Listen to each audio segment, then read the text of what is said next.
80% మంది 75 నుంచి 80% మంది వేశారు వైసీపీ, 20 నుంచి 10% మంది ముస్లింలు తెలుగుదేశానికి వేశారు. ఇప్పుడు వాళ్ళు ఇప్పటికే ఈ ఇంపాక్ట్ వలన అంటే మోడీ అమిత్ షా స్టేట్మెంట్ల తర్వాత ఓటు తగ్గుతోంది వాళ్ళకి, అక్కడ భయపడుతున్నారు. ఇప్పుడు పరిపూర్ణానంద స్వామికి ఇస్తే గనక ముస్లిం ఓట్లన్నీ పోతే అది హిందూపురం పార్లమెంట్ స్థానంలో 3.5 లక్షల దాకా ముస్లింలు ఉన్నారు కాబట్టి అనేది ఆయన ఫీలింగ్.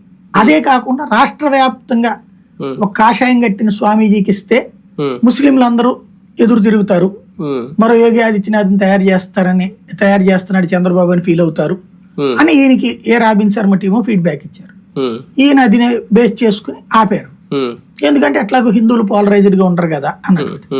అది స్వామీజీకి ఒక సవాల్ అయింది. అంటే ముస్లిం ఓట్ల కోసం నువ్వు ఇక్కడ అంతకు మించి వేరే ఉంది, కొన్ని ఏమైనా బలమైన క్యాండిడేట్ హిందూపురంలో పార్లమెంట్ కి పెట్టింది ఇల్లు నథింగ్. హిందూపురం పార్లమెంట్ కి ఇల్లు పెట్టింది సరైన క్యాండిడేట్ ఏం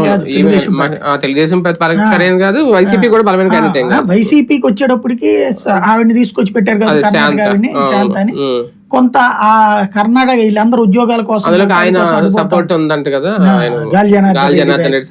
కాబట్టి ఆ రూట్ లో నుంచి వైసీపీ స్ట్రాంగ్ పెట్టింది.